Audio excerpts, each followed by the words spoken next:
Jane Velez-Mitchell with JaneUnChained here for our boycott meat panel. Two of my heroes with us today, Joe Enriquez Henry of Forward Latino in COVID-plagued Iowa, where he is trying to speak up for the workers who are getting sick and dying from COVID-19 in the slaughterhouses, and Dr. Sailesh Rao, who is the author of a white paper talking about the huge impact of animal agriculture on climate change, and the founder of Climate Healers. So let's get right to the big news of the day.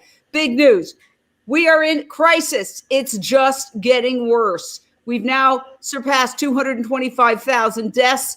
The deaths are going up. The cases are going up. And these headlines just grabbed moments ago. There's a panic ensuing. Investors are reeling. Stocks are sliding. The economy is really feeling the impact as we head into the winter months with no end in sight, with things just getting worse. So let me start with you, Joe Enriquez Henry. You are in Iowa, which is in crisis right now.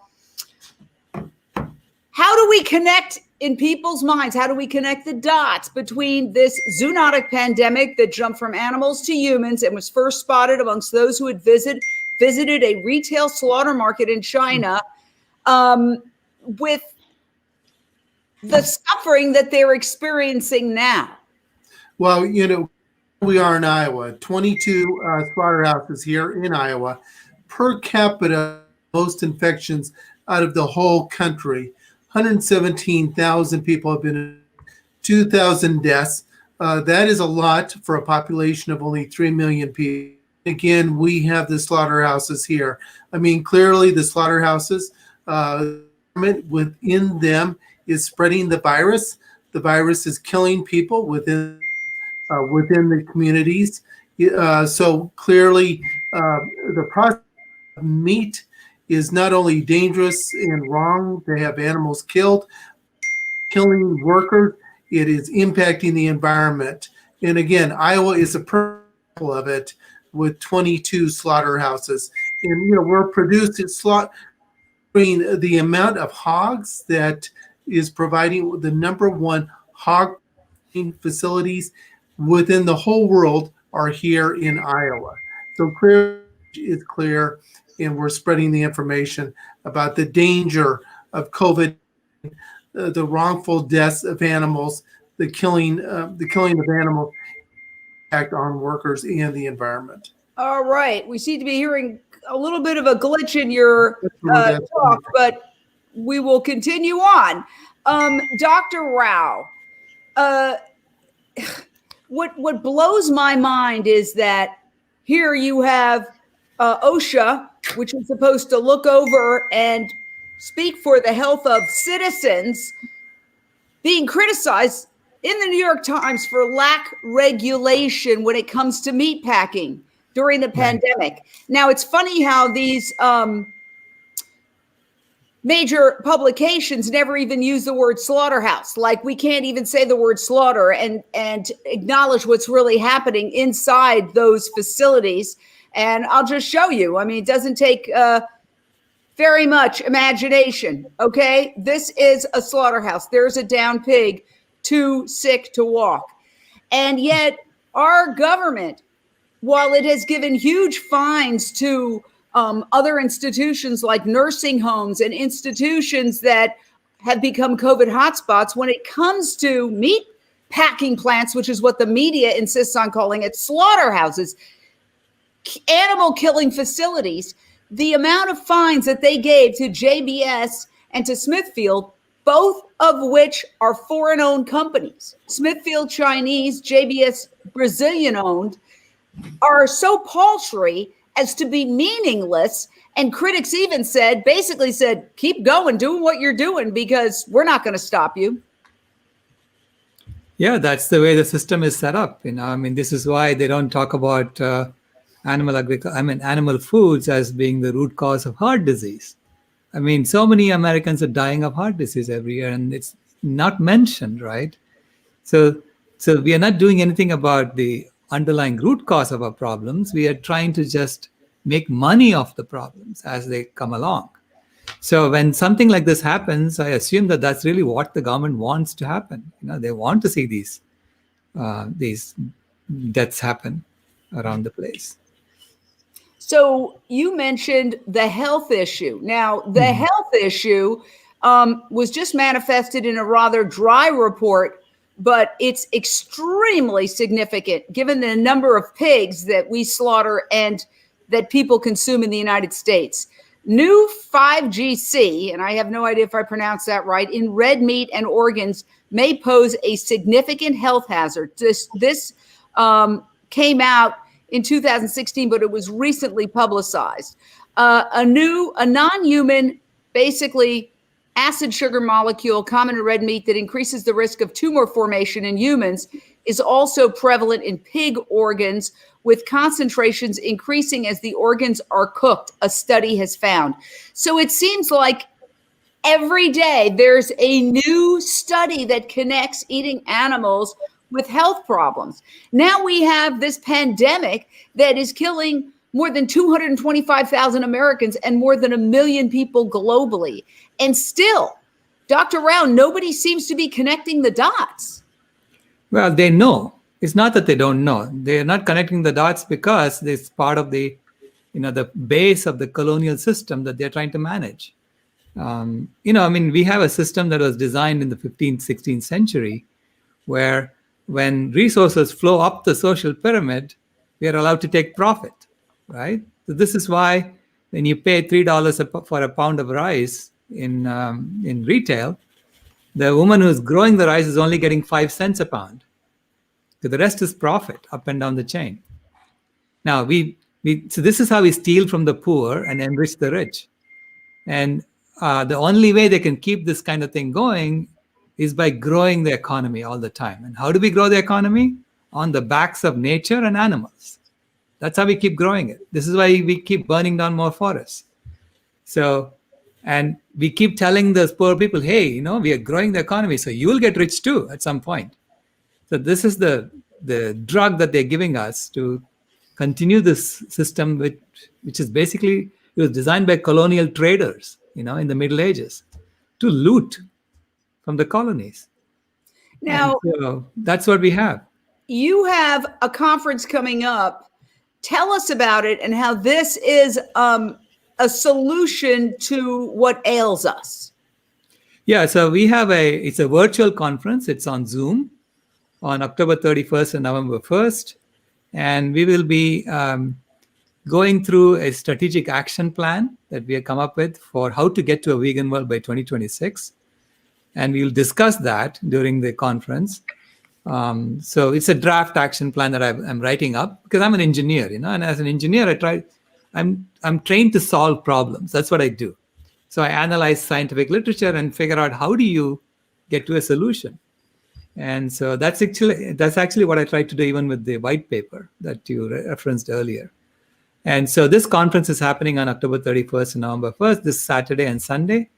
And we have a number of incubated projects that we're going to discuss, and we're going to advance the project. So I'm doing exactly what we were trying to do, what we did in the internet era to advance the internet, so to get to a solution very quickly.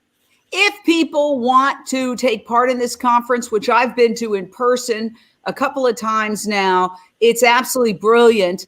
How do they get involved? Yeah, so they can go to climatehealers.org and they'll see a banner on the top with the link to the conference registration site. It is also, I think it's bit.ly/wedgetix.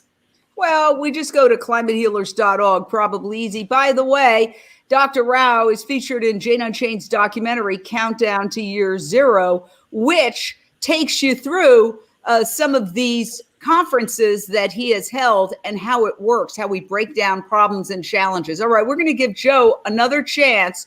Joe, when you see this headline, OSHA criticized for lax regulation in meatpacking plants in the pandemic, essentially saying they fine them, a couple of tens of thousands when they've made billions and billions and they're not even American-owned companies. And you are speaking for labor who is getting sick and dying.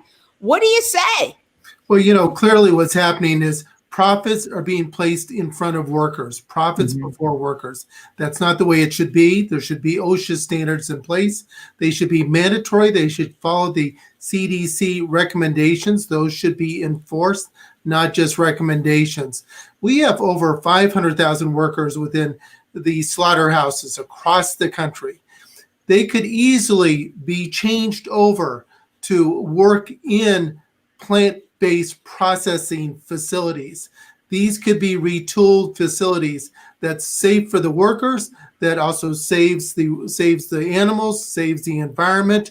This is not hard to do, but these humongous profits that these companies are making slaughtering animals is not right, and it's killing workers. This needs to change. We need to do it. This election on November 3rd, I know we're not supposed to be talking about politics right now, but clearly this election will be a turning point and will hopefully change the way in which enforcement happens, that we do need mandatory enforcement to protect the workers. It will save the animals, save the environment. Now, speaking of, and we don't generally talk politics, but let's face it, it's become a huge issue, and I am talking about the fact that not only is this an issue, but, well, we had one other headline that talked about Joe Biden calling climate change the number one issue facing humanity, and has talked in depth about this. But unfortunately, and this is what I call a bipartisan problem, neither side. That's why I think we can talk about this. I mean, you have climate deniers on one side, climate change deniers, which is horrible, but neither side is talking about the heart of the problem. Now, Dr. Rao, you wrote a white paper that's also available on Climate Healers that says that animal agriculture is the leading cause of climate change, something that is not generally acknowledged by, for example, the New York Times and other mainstream media publications. Right. What is your response to even those who are saying it's a big problem, it's the biggest problem we face as a species, as a human species, the factor that they are leaving out? Explain it to us in people terms. Yeah, it is exactly like the way they deal with heart disease. You know, they say heart disease is the leading killer of Americans, and yet none of them really talk about what is the root cause of it. It's eating animal foods. So they talk about exercise and everything else, but not the root cause. And it's exactly the same problem happening with climate change. So we know the root cause of it is animal agriculture, because animal agriculture uses so much land for growing the animal foods. And if you just return that land back to nature, back to forest, you can literally reverse climate change. It's just like for heart disease. If you just stop eating animal foods and you start eating healthy plant foods, you can reverse your heart disease. We know that. It's exactly the same thing with climate change. Okay, you can reverse climate change, but no one talks about it. No one even, I mean, the data is there in the scientific literature. So I'm an engineer, I'm trained to look at the data and figure out how would you implement a solution to this. That's what I do as an engineer. That's what I'm trained to do. And I was looking at it, and I was looking at the data and saying, wait a minute, the number one thing you need to do is to go vegan, right? It's obvious from the data. But none of the... For those people who don't think it's obvious, I just got an alert from Greenpeace. I'll just tell you, I just got a text from Greenpeace asking me to be involved in the election. And I responded by saying, because we know that Greenpeace has come under attack, for example, during the documentary Cowspiracy, where their failure to discuss animal agriculture's role in climate change was highlighted. But basically, they said, we'll take you off. We'll take you off. I'll just read it, because it was absolutely kind of shocking to me that this came up. And so spell it out while I find this, but spell out why people who are environmentalists and conservationists, but let's just talk about environmentalists, people who are marching in the streets, save the planet, and they're screaming about fossil fuels, why there's a big component that they're missing. There are two big components they're missing. Okay, number one is the global dimming of aerosols.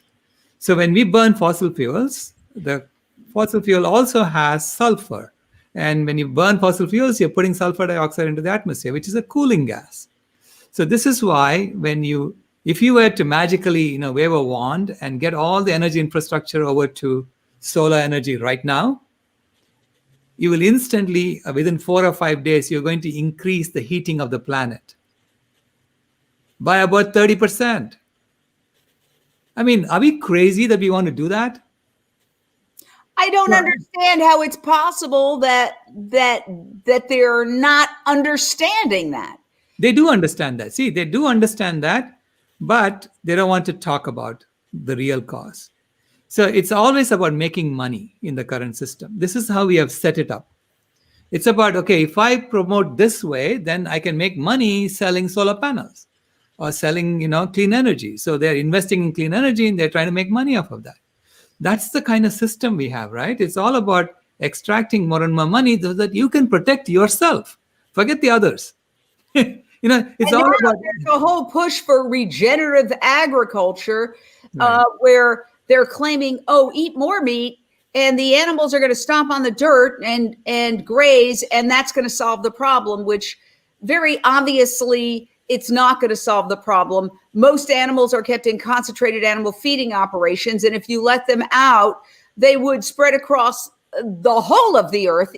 They're already using a good portion of the earth. The answer, of course, is to remove cattle so we don't burn the Amazon to create cattle grazing. We stop the cattle grazing and allow the Amazon to get reforested. The Pantanal, which is a wetlands in Brazil, is also on fire to create cattle grazing land. And the New York Times actually wrote an article about it, talking about the fact that they're burning down the largest wetlands in the world to create cattle grazing land, destroying the biodiversity of the area and killing jaguars and all sorts of animals that are verging toward extinction. We've killed 68% already of all wildlife on this planet within the last 50 years. And the reason why we call this countdown to year zero is that this documentary shows that at the rate we're going to have no wildlife essentially by 2026. How can the powers that be ignore this? I mean, we've got a pandemic that is destroying the economy. You're not making people. Yes, some people are making money, but this is ultimately not good for the economy. Can't they realize, well, to avoid a future pandemic, we should move away from animal agriculture so we don't have a swine flu, which has popped up in China. There's reports of a new swine flu. And when a zoonotic illness emerges from factory farming where the animals are bred to be almost genetically identical, it could be far deadlier, Dr. Rao. Yeah, but the focus in the current economy is always on your own. How much are you able to accumulate? And the powerful people are making a lot of money on this pandemic. The billionaires are becoming richer and richer, right? Yes. So for them, the economy is doing great. Well, there will be a reckoning. So, right. Joe, you are in Iowa. We're nearing an election. COVID is rampant in Iowa. Are people connecting the dots between the animal agriculture industry, which is so important in Iowa? One of the reasons why presidential candidates of either party fail to talk about animal agriculture's impact on climate change, human health, water pollution, environmental racism, yada, yada, yada, is because they've got to do the hurdle that is Iowa at the beginning of the process. And they don't want to alienate the farmers, who are getting lots of subsidies, by the way. But in Iowa, is anybody connecting the dots except for you and the workers who are suffering from COVID? Well, we know that many young people are very concerned about this. Young people have informed themselves, they've educated themselves, they've communicated this to us, that they want to be part of our coalition. They know that we have to do more education, that lawsuits are underway. We know that as a fact. Tell us about those lawsuits. Well, there have been lawsuits, attorneys that have been working with these slaughterhouse workers for some time, since the beginning of the pandemic. So cases have been taken on by a number of attorneys, not only in Iowa, but on a national level. And clearly, we know that down in Colorado, at a major JBS facility, lawsuits have been underway over there too. So in order to do a shift of thinking, just like when this happened with big tobacco, it took lawsuits, it took education, it took government intervention, and it took a lot of different things, civil disobedience, and something unique to this campaign is a consumer boycott. So COVID-19 has really put this on a hyper level to educate the overall community here in our country about the need to change priorities, to move away from animal consumption to plant-based consumption, and how the impact of COVID-19 has made it very clear that this is danger to humans, this interaction between animals being consumed by humans and how it impacts and creates viruses.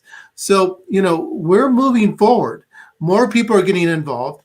Yes, this began with workers and young people getting informed on their own, but clearly we're getting more and more people involved. We're very thankful for the physicians, for the vegans, for the animal rights folks out there. So we're going to have to continue to move forward. COVID-19 is going to continue educating us about the danger of this relationship between consuming animals and humans and these unsafe environmental working conditions. So we'll move forward, Jane.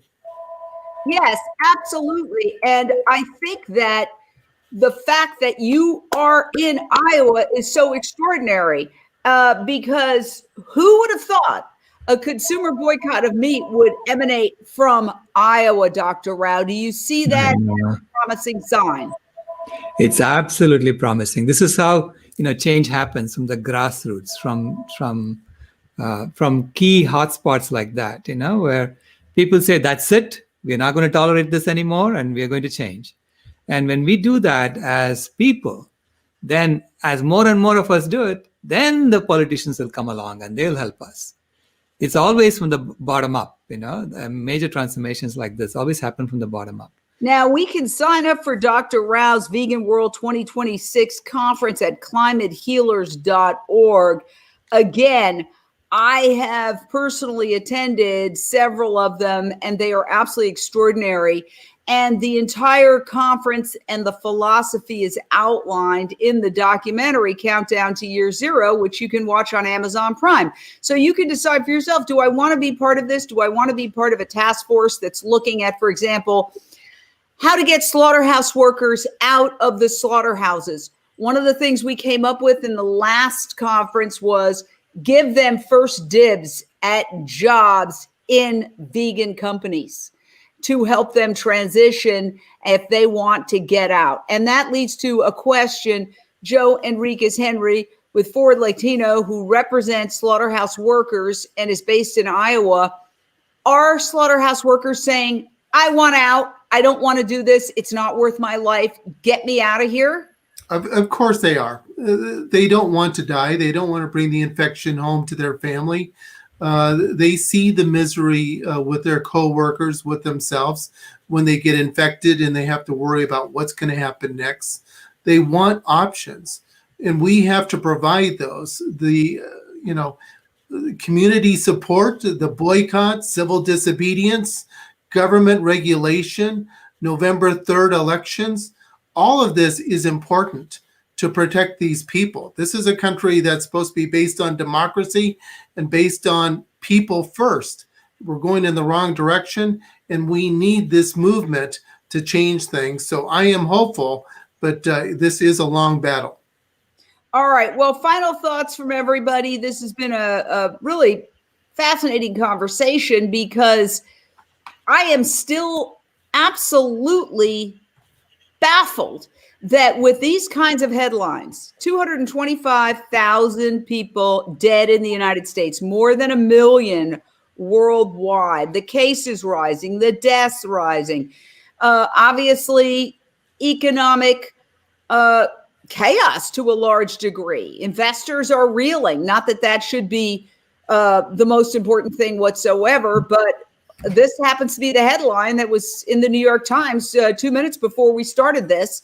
And yet nobody is talking about the fact that this is a zoonotic pandemic that would not exist if we lived in a vegan culture, and that other pandemics could be brewing right now in factory farms, concentrated animal feeding operations where the animals are kept in such horrific conditions that they need to be pumped with antibiotics, otherwise that they would die. That's perhaps the most glaring omission. Hours spent on cable news talking about this pandemic.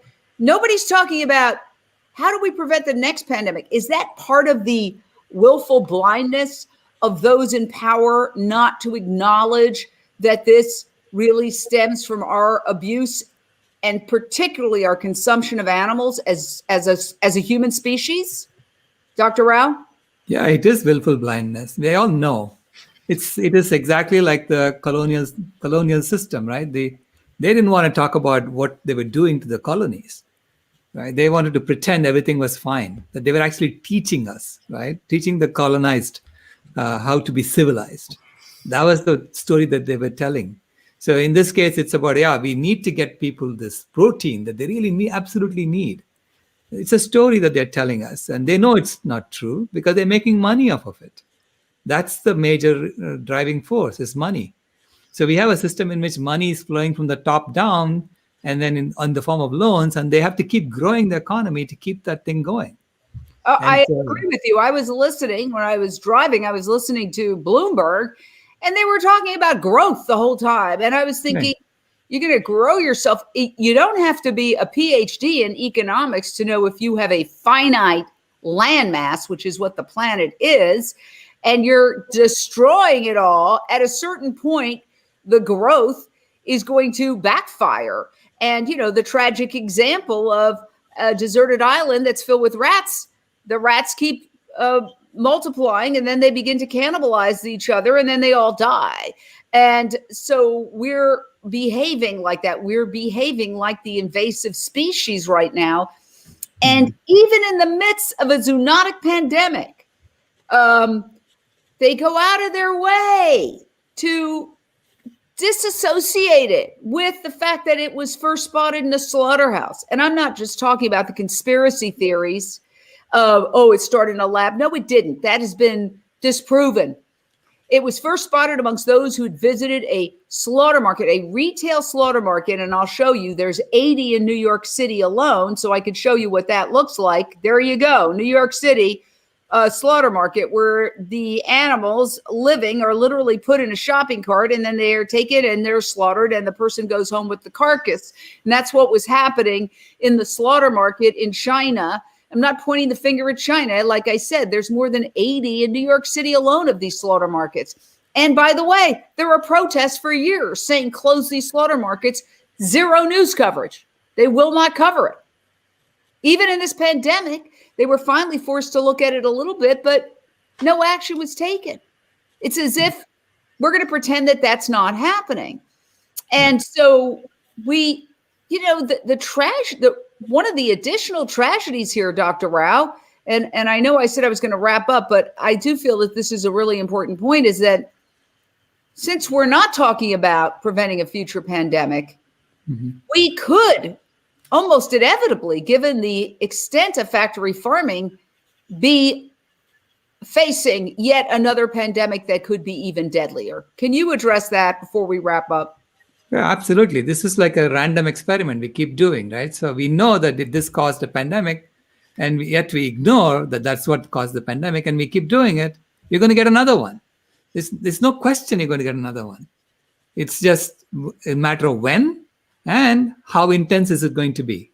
How much worse is it going to be? So it's like, Mother Nature put us in our room, slapped us around, put us in our room and said, think about what you've done. And now we are planning to go and commit the same mischief again. She's going to slap us even harder. This is what's going to happen, right? There's no question. So this is why we have to start working on solutions, holistic solutions in which we address everything from the bottom up. Yeah, and that's what we are doing in the Vegan World 2026 conference this weekend. That's what we are focusing on. And we're going to meet every 3 months now. It's not once a year. We're going to meet every 3 months online. And we're going to get this thing to a point where it's inevitable that we're going to have a vegan world. Okay, so you could sign up for Vegan World 2026 conference at climatehealers.org. You can be part of the solution. And, check it out. Check it out. What do you have to lose? Because at the other extreme, we literally could go extinct as a species. I like when people laugh at that, ha, ha, ha. But the truth is that if the planet gets too hot to support life, we will go extinct, except for maybe Jeff Bezos going up and his team to another planet, and Elon Musk and all these other people who are really studying the possibility of escaping planet Earth. But the truth is that and I just learned about this recently, Dr. Rao knows all about this, that there is something called the climate bomb, the carbon bomb. And that is, as the ice melts in the Arctic, it's going to unleash carbon in a relatively accelerated time and great intensity. And that will be very likely the point of no return. So we need to stop the climate change before it gets to that point. And yet, in all the discussion of climate change mitigation, the number one cause, animal agriculture, is not discussed. By the way, you can also get Dr. Rao's white paper at climatehealers.org. He is willing to debate anyone, anytime. There is citations for all of his work. And if I had to boil it down, correct me if I'm wrong, Dr. Rao, methane is primarily from animal agriculture, and fossil fuels are mostly associated with gas. So they're focusing on fossil fuels, but they're not focusing as much on methane because they've purposely minimized its impact. Methane deteriorates after a decade to less toxic carbon, correct? Carbon dioxide. Yeah. Carbon dioxide. So what they're doing is they're calculating it over 100 years, even though it deteriorates over 10 years. So as we like to say, it's like eating an entire chocolate cake in a day and calculating the impact it's going to have on your body over 100 years. Of course, it's going to seem minimal if you calculate it over 100 years. You waited one day. Why don't you weigh yourself the next day and find out how it impacted your body? They're not doing that. So I am just absolutely baffled that more organizations like a Greenpeace, for example, don't stand up and say, this is the problem. So I do hope that between Joe Enriquez Henry working on the ground in Iowa to save the slaughterhouse workers, because now when you eat a slice of bacon or a hot dog, you could also be actually directly killing somebody who went in there because they have no other choice of a job to do your killing for you, and they're dying. Okay, they're dying. More than 200 have died, and tens of thousands are infected with COVID, have been infected. We have to wake up to this issue. Even if you're watching and you're not exactly convinced, well, maybe this is fake news, maybe come to Vegan World 2026 conference. Sign up at climatehealers.org. Read the white paper. Think about it. Because if he's even 50% right, we're going in the wrong direction, even with our efforts to mitigate climate change, even those who admit that climate change is the biggest problem. So I want to thank everybody. Thank you, gentlemen, my heroes, Joe Enriquez Henry and Dr. Sailesh Rao. We'll see you next time on Boycott Meat Roundtable. Thank you. Thank you very much.